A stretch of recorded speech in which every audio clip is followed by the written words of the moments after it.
Et vous savez, c'est quoi ma plus grande victoire? C'est le jour où on m'a appelé, on m'a dit, madame, entretien aujourd'hui à tel endroit, vous êtes dispo? J'ai dit oui, alors que j'étais à l'autre bout, en train de postuler, de faire des candidatures spontanées. Et j'avais pas le temps de rentrer chez moi, donc j'arrive et tout. J'étais quand même bien habillée, tu vois, parce que j'étais partie postuler de l'autre côté. Et l'entretien, il se passe super bien, la dame, il se passe super bien, elle se concentre sur moi, ce que j'ai à dire et ce que je vais apporter à l'entreprise. Le lendemain, on m'appelle, on me dit, madame, t'es prise. Et j'étais trop contente, vous savez pourquoi? Parce que la chose la plus importante, c'est que je suis allée là-bas sans être make-up, sans être maquillée. Et vous savez à quel point il y a une pression sociale sur le maquillage au travail. En fait, tu peux pas ne pas aller travailler sans être make-up, ou du moins postuler sans être maquillée. On se rend pas compte, mais c'est vraiment une pression, parce que si tu dis non, mais moi je me maquille pour moi et tout, nanana, mais que tu n'irais jamais à un entretien pas maquillé, tu le fais pas pour toi en fait, tu le fais parce que tu sais qu'il y a une pression invisible sur toi, et c'est ça que j'ai envie de dénoncer. Le fait que je suis allée sans make-up et que j'en suis fière, c'est parce que je me dis, ok, il se passe ça comme diktat dans la société, il se passe ça comme norme dans la société, mais je l'ai surmonté, parce que si je vais y aller make-up, j'y vais make-up, si je vais y aller sans make-up, j'y vais sans, et là je l'ai fait sans, et j'en suis fière. Tu vois ce que je veux dire ou pas? Le truc, c'est que je suis pas du tout en train de dire que le make-up c'est mal, c'est bien, c'est même de l'art, je trouve ça trop beau, mais que quand t'as pas le choix, en fait, c'est pas normal. Il y a des postes où si tu n'es pas maquillée, tu ne c'est juste non en fait. Et ça, c'est pas normal. On est censé avoir le choix. Mais si techniquement tu le fais parce que tu te sens obligé, tu dis que non, mais j'aurais jamais le poste si je suis pas maquillée,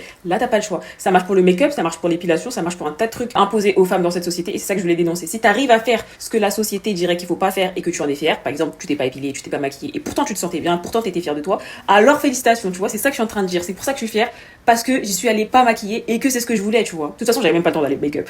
Mais maquillez-vous, épilez-vous si vous voulez. Mais dites-vous que si vous le faites pas et que vous vous sentirez mal à l'aise, dans ce cas-là, c'est pas forcément un choix, c'est peut-être quelque chose qui vous a été imposé par la société.